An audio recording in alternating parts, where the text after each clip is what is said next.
feel like Gordon Bombay would have taken his career to even further heights. Everything's flashy, everything's cocaine, everything's Fun. Open wide for some soccer! I don't care what your personal thoughts are at home. I care that you hate the Call Cowboys. this college rule!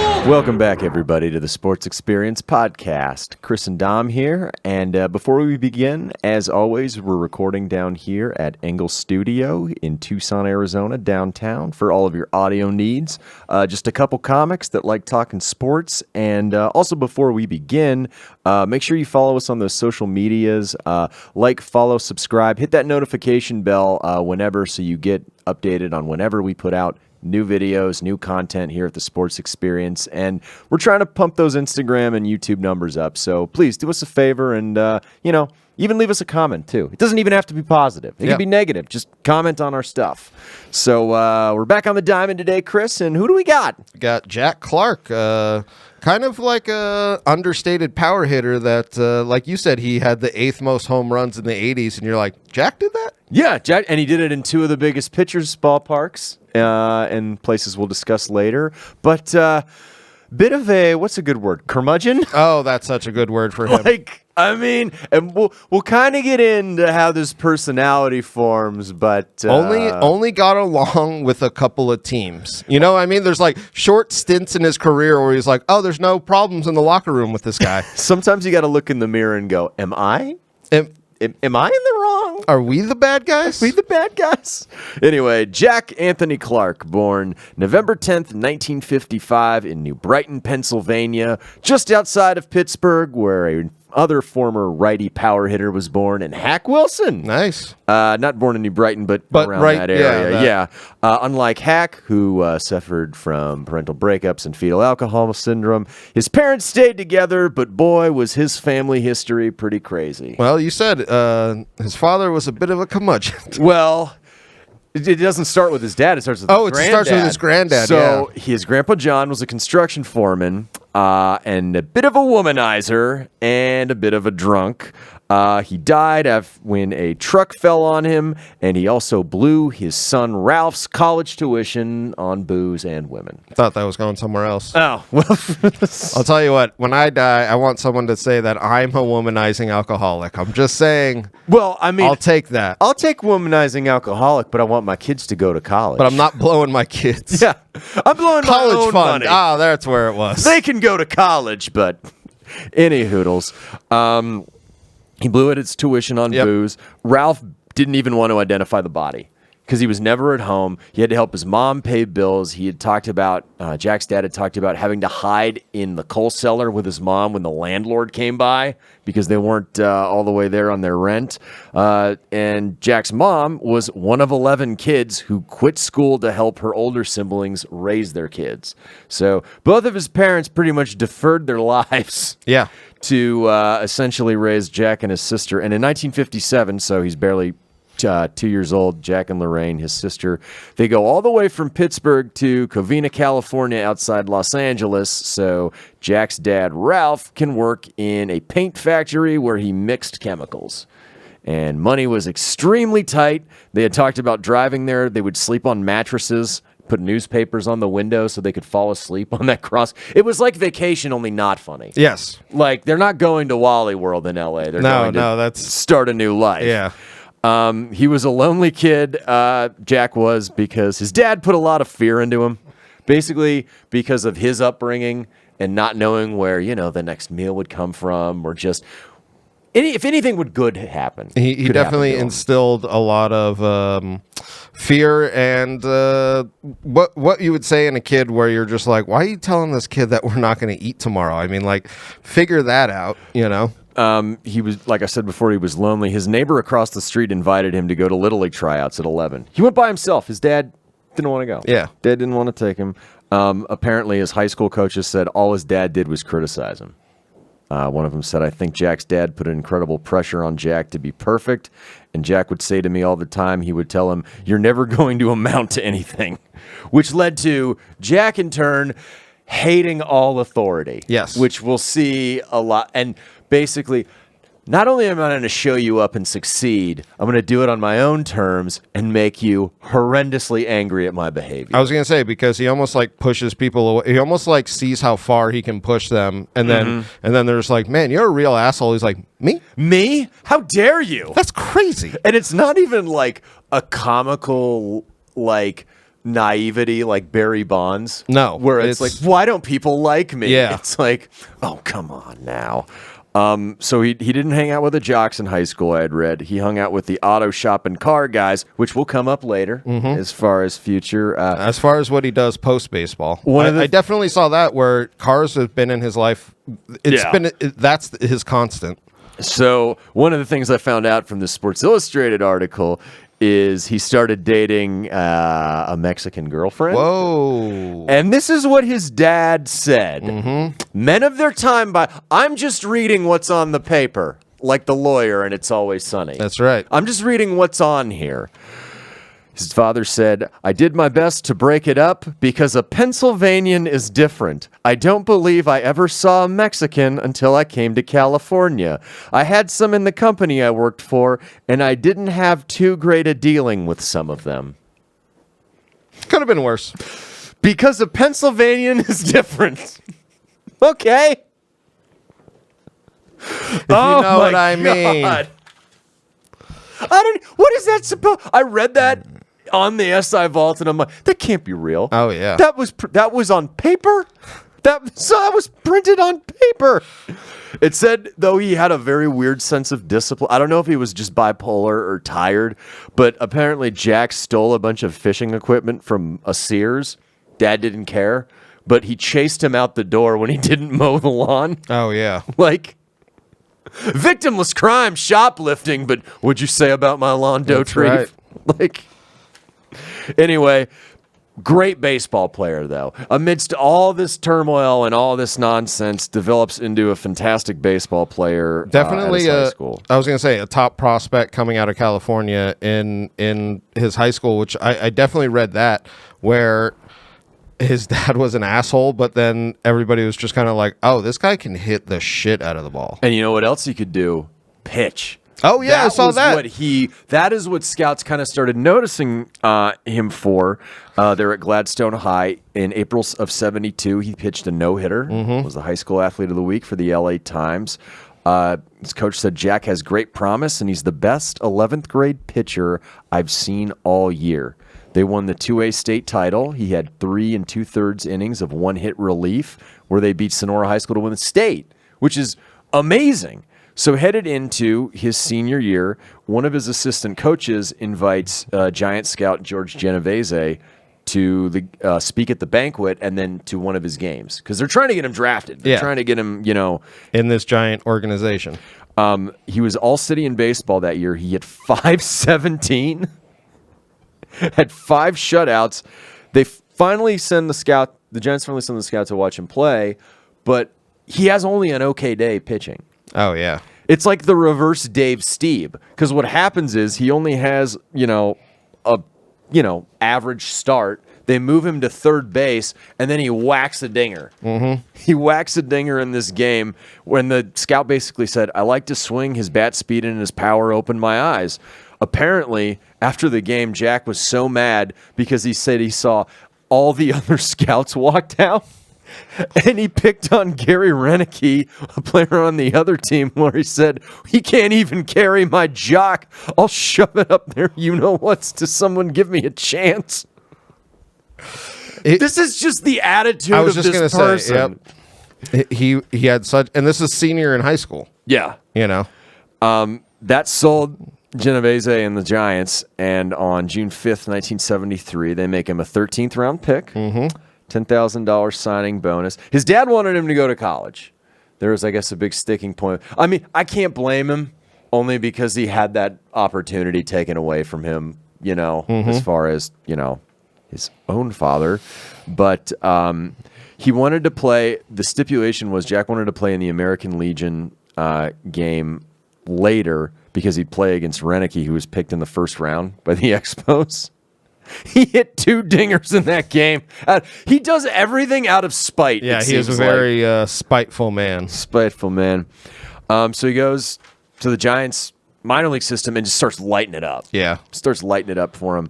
Apparently, the single A team in Great Falls, the manager already knew who he was because his daughter was a scorekeeper for one of the teams that they played. Oh. So apparently he had been hearing about Jack Clark for an extended period of time. They sent him there, though, to pitch. But he only ends up play the pitching. field. Yeah, but he only ends up pitching 2 games. Essentially, what the manager told him was, "We can't have your bat out of the lineup. You could hit." He told him you could hit 300 at the major league level. We just can't do this. So in age 17, 321 and 54 RBIs. He bypassed the Midwest League the following year to play in the California League. He hit 315 with 19 dingers and led the league with 117 RBIs. Yeah, I saw in Fresno. I saw that, and and just to point this out, he's 18 at this point. 19. Like he is 18 because he goes up when he's 19. So like he really is a kid still. And I wonder if they kind of like Otani'd him, and it was just like, well, you'll pitch and just DH. Yeah, but that wasn't that time. It wasn't that time, but by that same token, you're like, we just can't. Yeah, you can't. Your bat's too fast. It's not like what was it? Stevesy's hitting about his own weight. Yeah, and they're like, come on, bud, come on, we need you. So he's in Double A in '75 at Lafayette in the Texas League. Hits 303, 23 dingers, 77 RBIs, and he's so good that year, like you said. They just bring him up. September 12th, he's still 19 years old. By September 15th, he gets his first hit off of Atlanta's Preston Hanna.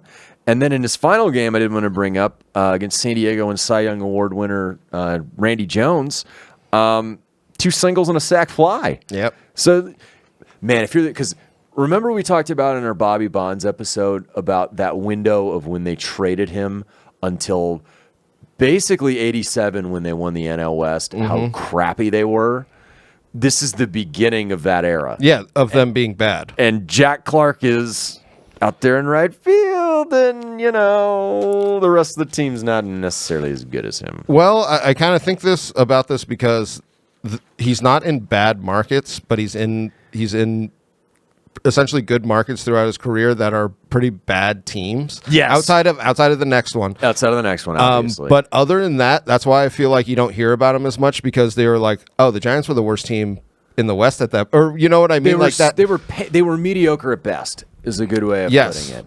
Which sometimes is even more forgettable. But what we'll bring up in the next place is everywhere he goes, the team is in some kind of turmoil, and he is just the worst person to bring in any situation where there's turmoil, because he'll glob onto it, and that attitude of his, even when he's in the right, he looks bad. Yes. And we'll bring that up later, but it's just like, what was it my dad always used to say? Do you think? Do you just think? Well, it seems like he is one of those type of people that really gets off on the argument, and it almost doesn't matter who wins. It's just like, we argued, now we're better for it. And you're like, no, we're not. That's crazy. I got a lot of problems with you people. That's right. And now you're going to hear about them. Altabelli, you couldn't smooth a silk shirt if you had a hot date with a bake. Lost my train of thought. Who's going to do the feats of strength? How about George? How about Jack? So in 76, there's a lockout before the because it's baseball. Oh, yeah, it's baseball. I mean, it's baseball. For 17 days, the Giants have a new manager, Bill Rigney, and he decides, because of, the layoff and stuff, he decides to load the team with veterans. He doesn't really necessarily want to build the most talented team, which Jack is one of those people who's left off the roster. And it's, how Tom Brady's a sociopath with that chip on his shoulder, where like or Michael Jordan even too. Yeah. Where like he'll take everything personally, but like funnel that into making everyone around him better. Jack Clark's got a huge chip on his shoulder. He'll use every slight to his advantage, but it just comes out in the worst possible way. Spews in the worst way. Yeah. If you're gonna spew into this. Instead of encouraging his team, he like really almost encourages the other team. It's just like, look at them, they're falling apart over there. It's like, they're rooting him on. Come on, Jack. Exactly. Start yelling. Exactly. So he's fully in right field by this point. So Yeah. he's not pitching anymore. Eventually gets called up by June because he's hitting 320 in Phoenix. The reason he's kept as basically in the minors for as long as he is, I believe this was the year he got the catcher accidentally threw the mask at him in Albuquerque. He had 28 stitches on in his face. So that's I read that where they were like he probably would have been brought up, but they were just like, let's just chill on this injury because he literally had like when you think about it, you're just like, oh, that was like half of his face. And look, we might make fun and poke fun at certain things, but one thing is he's a tough guy. He's a gamer. Like, say what you want about his behavior, but this guy was a tough SOB in baseball player. And he complains about that later where he was just like, I just want them to play as hard as I do, that kind of shit. And you're just like, all right, bud. It's like, if they play as hard as you do, it's just going to be fist fights. Yeah, there's going to be kicks and spitting. Eventually, though, by the end of the year. Yeah, by the end of 76. By the end of 70s, he's called up. Yeah. He's brought back up. And the Albuquerque manager did say, I've been in this league for 4 years, and he's the best hitter I've ever seen. So, and he's 20. Say what you will about the tenets of Jack Clark, but he can hit a baseball. It's true. So, it's goddamn isotopes. Albuquerque. New thoughts brewing in Duffman. What would Jesus do? So it's 225 and 102 at bats at the end of 76. Hits his first dinger off of Jack Billingham on September 11th, 76. That late season, surge earns him a spot in the starting lineup for 77. But the Giants have a new manager in 77, Joe Altobelli, who I don't know if you know for spiderweb purposes was the Orioles manager in 83 who won the World Series. Oh, yeah. All right. But he decides to platoon Clark, which doesn't make him very happy. I saw this too, yeah. He really is that type of player. It's just like, no, if I'm playing, I want to play every day. I don't want to play 2 out of the 3 games. I can hit righties better than you can. Yep. But 21 years old. Well, mind you, he's 21 years old. Mm-hmm. Hits 252, 13 dingers, 51 RBIs. 75 and 80. They're finishing like 75 and 87 every year throughout this.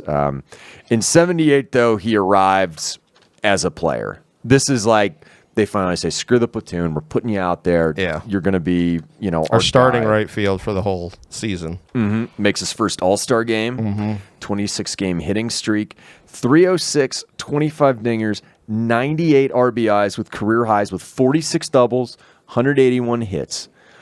I'm bringing this up because Candlestick Park was one of the just absolute worst hitters parks in the National League throughout its existence. It's probably why he's hitting 46 doubles and not flip-flopping or kind of meeting in the middle there. 30, yeah. Because when we bring up his all-time home run or his career home run total, you'll realize this place and then his next stop in the prime of his career.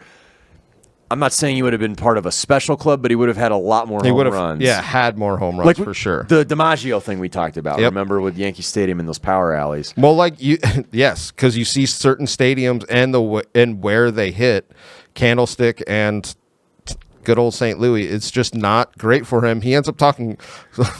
I love where he is so candid about it. He ends up talking a bunch of shit on Candlestick Park, but he wants to say it's harder to hit home runs out of this park, but he just goes, it's really cold and windy in there. But you know what? If he was just honest, I think more people would have respected him. I 100% agree because people are like, yeah, we should have more home runs. Because that's what everyone talked about with Willie Mays once he went from the Polo Grounds to Candlestick. Yep. And McCovey too. Anyway, 79 makes the All-Star team again. Altobelli actually compared him to Mickey Mantle after that 78 campaign. 26 dingers, 86 RBIs. Unfortunately, they're 71 and 91. Yeah, they're just not good. Altobelli's fired for Dave Bristol, and, well, Clark doesn't have a very good relationship with him either. Well, this is the thing, because you see that he's having problems, and then in 80... he wins the Willie Mack Award for spirit and perseverance or some shit like that. And you're just like, Wait, what? I know. It's Because all he does at this time is pretty much get into it with his managers. And I'm pointing this out because later in his career, he gets into it with the other stars. But at this point, he is the star. So he's like, I can't fight with myself. Oh, totally. So apparently there was a team meeting that year. He was doing well in mid-August until get hit by a pitch in his left hand. Mm-hmm. He comes in and he says, there are some players who are jaking it on this team, and Bristol doesn't do a thing about it. He's lost control. That is because I read that quote, that is a little euphemism, whatever you want to call it, that we just don't use it. They're jaking it. Lollygaggers. They're kids. Get in there and scare them. Oh, my God. And then what if somebody on his team is named Jake? I know, right? And he's just like, I'm trying my hardest. Maybe Jake was the guy he hated the most. Maybe Jake was the guy he hated the most. But you know what it sounds like when he says that? He's like, I tell you what, those boys were whacking it in my tool shed. They were jaking it out there. This was the year, though, that Vida Blue gives him his Jack the Ripper nickname, which is such a great... He was a ripper. I mean... like I said before, he was a fantastic right-handed power hitter. Oh, yeah. But he's almost lost to history because of kind of the attitude, and then he's not in a lot of places for very long, excluding the first two places. And it is a shame because when you watch him bat, you're just like, oh, that's a thing. Because he has, bring it up later in St. Louis. But anyway, that year, it's 284 with 22 dingers, 82 RBIs. Bristol's fired. Fired, yeah. That was the one thing I kind of didn't get until researching this. I'm like, I know they sucked between Bobby Bonds and Will Clark, but why? There's no stability. And when you think about this era, no wonder they're losing so much money that they almost moved to Florida Major League style, before Barry got there. Because, they were really bad, and they were different managers every year and a half. So in 81, Frank Robinson comes in. Frankie Robb. They go 56 and 55 in the strike-shortened year. Mm-hmm.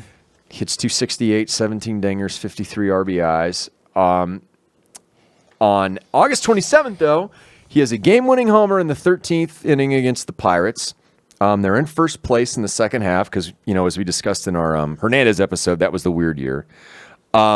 He was doing a radio show post-game, and he heard Robinson apparently chewed the team out. And during the interview, Clark said, he criticizes us, but his managing hasn't been all that great. I think he's more concerned about making himself look good. Mm-hmm. Ooh.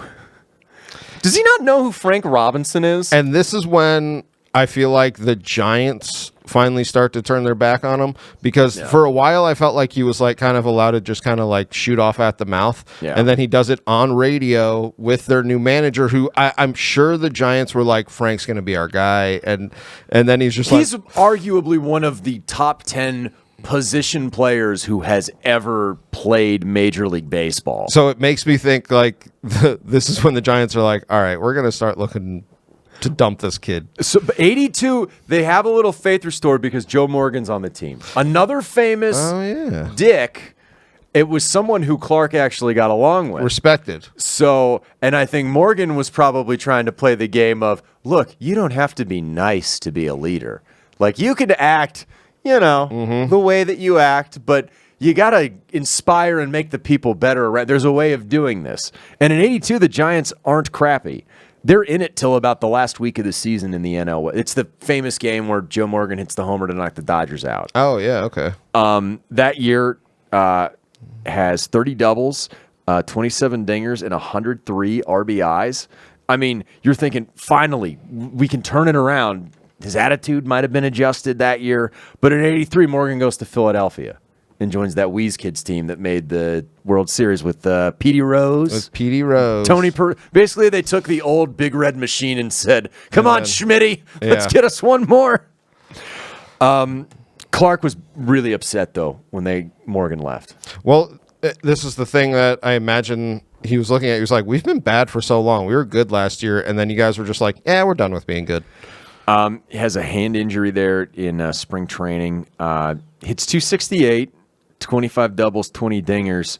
But towards the end of that season, he's pissed off at Robinson. I was just going to say, so the relationship is going nowhere. He's mad at him for making him play in these AstroTurf field. Like anything he can throw at Frank Robinson, he'll do it. And then the front office came back at him. This is when they really start chirping at each other. The front office said something like, "We don't think you're recovering from injuries fast enough." And you're just like, "Oh God, this is horrible." You know what they should have said? We think Jack is jaking it out here. That's right. Like, because it really is that petty shit that you see some athletes do where they're like, you traded that guy, now I'm just gonna not like, look, that was a very stupid thing to do. That's right. How are we going to fix this? Like, put on a happy face for the media, but like, how are we going to fix this?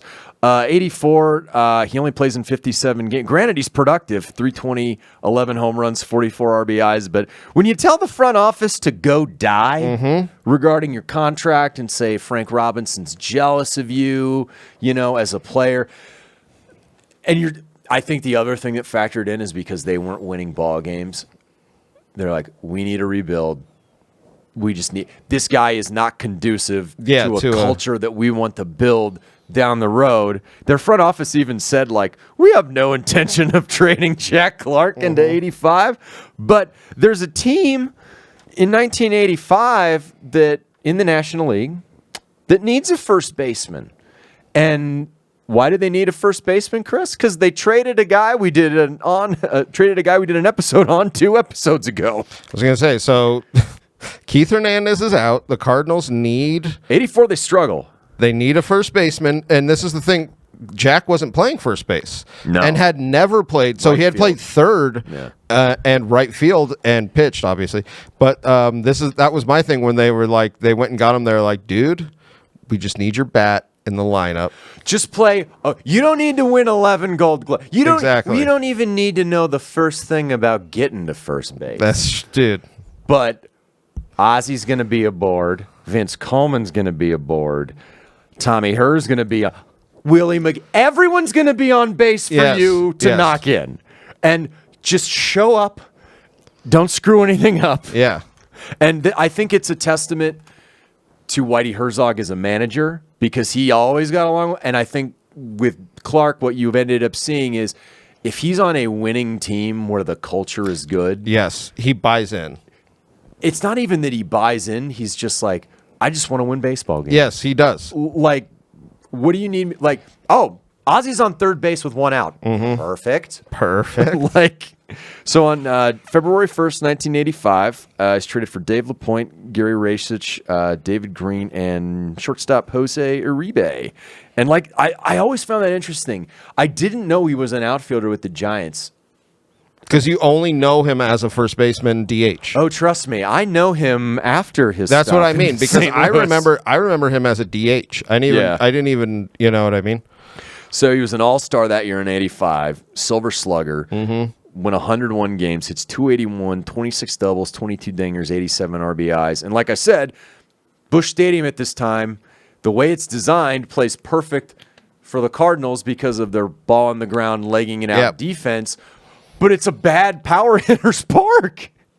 And he's the one generating all the power, Chris. That's true. Generating all the power. Makes the postseason for the first time. They're playing in the NLCS against the Dodgers. Ozzie Smith, that was the heroic Game 5 dinger series for them to go up 3-2. Well, I feel like Game 6 is Game 6 is Jack Clark's. It's a signature MLB moment. It is, yes. It's his iconic moment where it's Game 6 to clinch the pennant.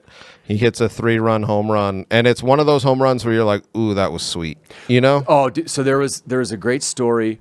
They're down 5-4 in the top of the 9th inning. Got, 2 guys on base.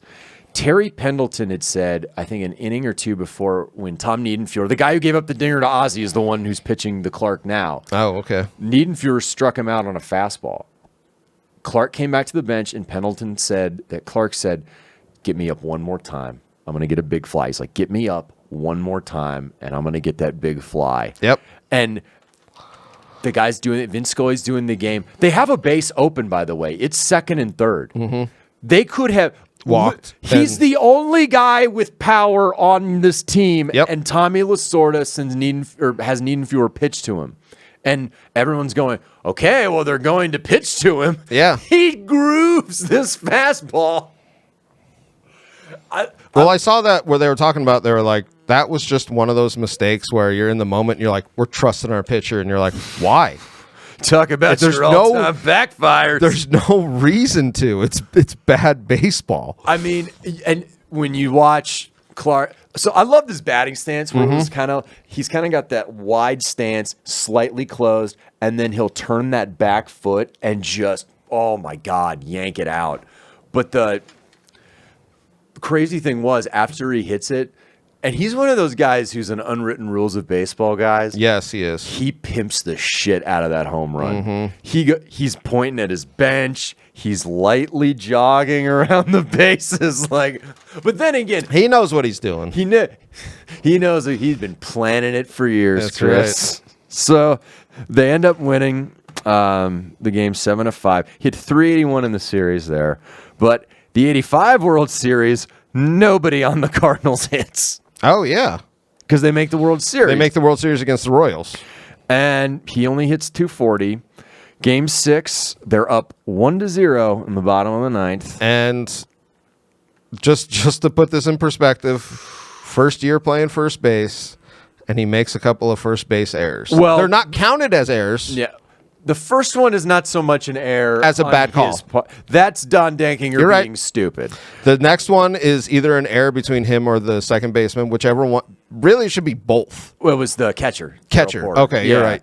So everyone knows the Jorge Orta play where he dribbles it down to first base, throws him out. Tom Yes. Morel's foot is on the base. Yes. Ball beats him there. He's out. That's a bad call.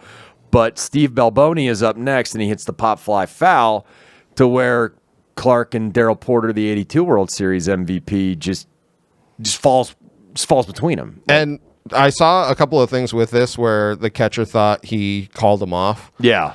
And a normal first baseman probably would have called the catcher off. Yes. Do you know what I mean? No, it's like Porter was probably like, look, this isn't Keith Hernandez. If Keith Hernandez was there, you just cede it to him, but you're like, I don't know if he's going to catch it. We already got a guy on base who shouldn't be there. Yes, exactly. So it was a couple of mistakes, and that really their downfall because they were up 3-2 or no. Well, they were up 3-2 in the series. Yes. So if they win that game, they win the World Series. I was going to say because they end up losing it in Game 7. 11-0. Yeah. 86, he's having a good year. Unfortunately, he only plays in 65 games and tears a ligament in his right thumb. But, and this is the year of the 86 Mets, so the Cardinals don't. But 87 is, if you looked at 1 year of this guy's professional career where he was awesome, it was this one. He probably, if he didn't win the MVP, because Ozzie didn't either, they both probably deserved it more than Andre Dawson. And he missed 31 games, and I think he got third in the MVP this year. But you're right. This was like his season where, especially in this Cardinal team, you're like, oh, man, they are going to be so good. That makes the All-Star team. Career high 93 runs, 35 dingers, 106 RBIs, leads the Major League Baseball in walks, leads Major League Baseball in OPS and the National League in slugging. Hits 286, wins a silver bat, but his season ends prematurely. Well, they end up going to another World Series, but I think they said he had one at bat in the postseason because he was just so injured. So he sprains his right ankle and has ligament damage, and they're forced. Had he played almost like 85 in the World Series, had Vince Coleman played, they probably beat the Royals. And in 87, if Jack Clark plays, they probably beat Minnesota. But it didn't happen.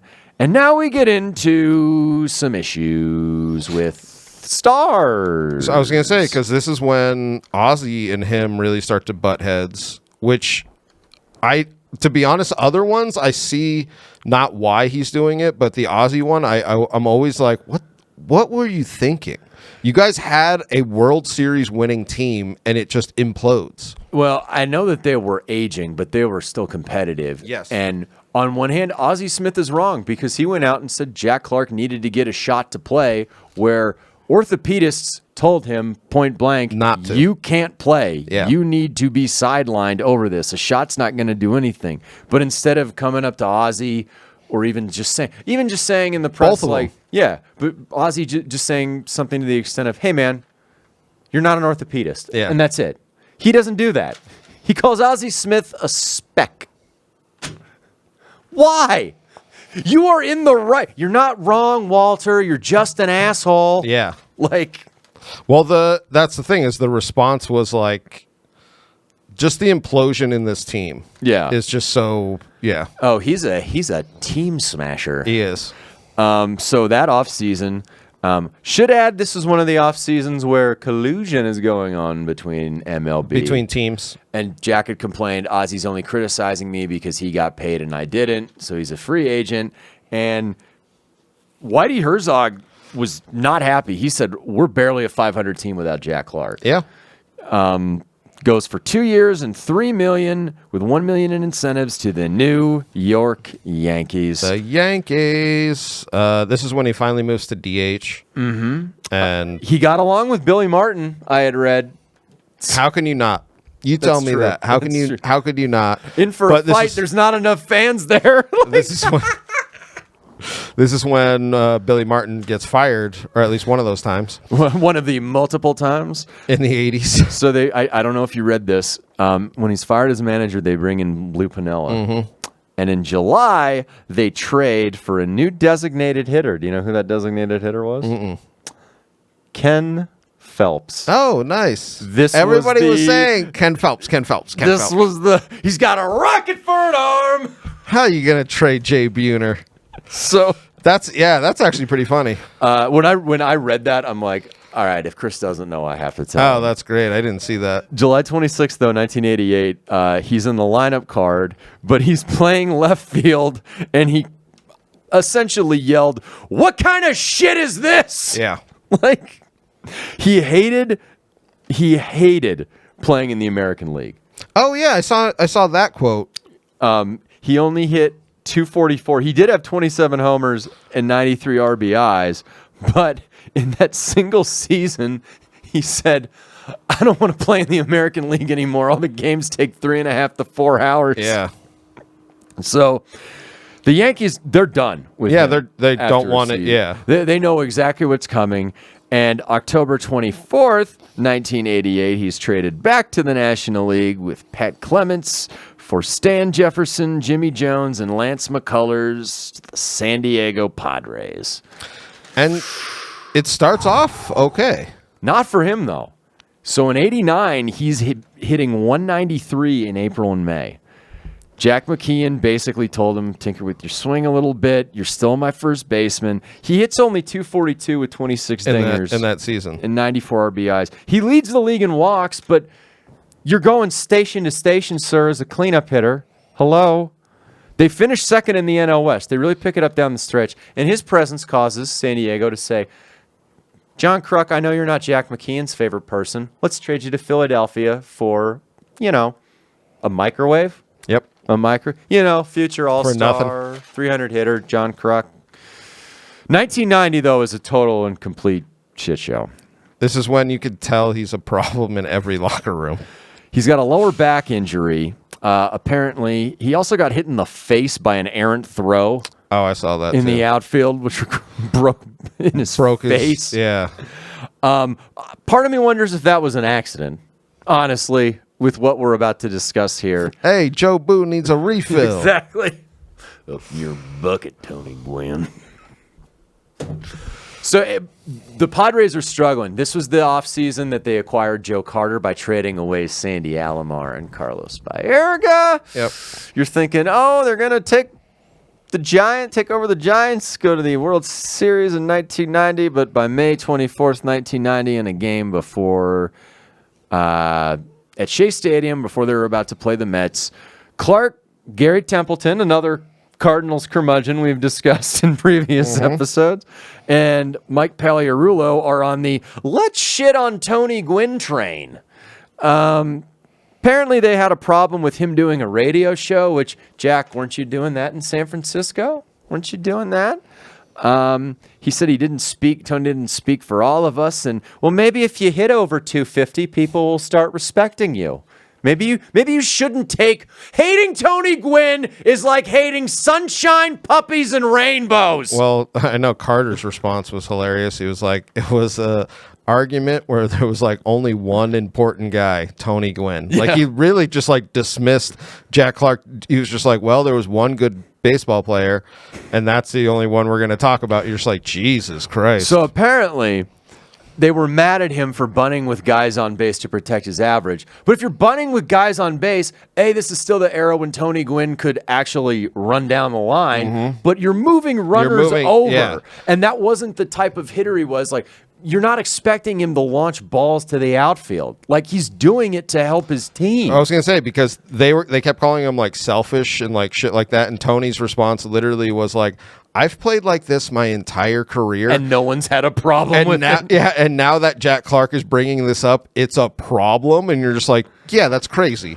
Oh my gosh! So apparently, the way that it started was Templeton just asked, "Where are you coming from, Tony? Like, let's start hashing things out." Which, if you have a problem with something, is a great way to open. Like, what's wrong? Yeah, what's wrong? What's wrong? Apparently, Clark either slammed it. I read two differing accounts. He slammed a Coke can into the ground, or he threw it across the room and said, "Hey, everyone in here knows why we're having this meeting, because we got some selfish motherfuckers in this room, and they're Eric Shao, and Tony Gwynn," which is, it's how you start a meeting. You don't get people to change their behavior. It's how you start a meeting. Like, it's how you... Can you imagine, like, Spikes a boss at a Fortune 500 meeting? Hey, motherfuckers, we're meeting our Q4 numbers. That TPS reports need to be done right now. Yeah, so... What also, kind of confidence could that instill? Also, after this, he comes after the fans. Oh, my... This is what... Oh, you bastard. He came right after Dom. Oh, my God. No wonder we all hated you. But he literally says the San Diego fans are so dumb. They boo the things you're supposed to cheer and cheer the things you're supposed to boo. And then people are like, no, we don't. That's the stupidest thing I've ever heard. It's like he dug a hole when he started criticizing Gwynn. Yep. And because I think part of it is he knew he wasn't pulling his own weight. No, he wasn't playing. And he's just digging a bigger hole.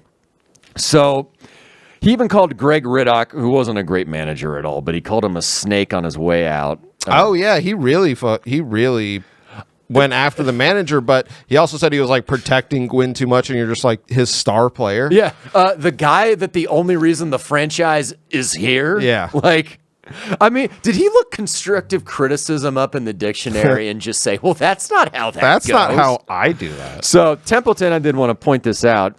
Hits 248. Paliarulo hits 254. Clark hits 266. So where is this criticism exactly coming from? I did want to add that San Diego doesn't even want him around anymore, so he goes free agent. Yeah. And because he does this, not only are you out John Kruk, you have to deal Robbie Alomar and Joe Carter just to get Fred McGriff to play first base in 91. You literally destroyed.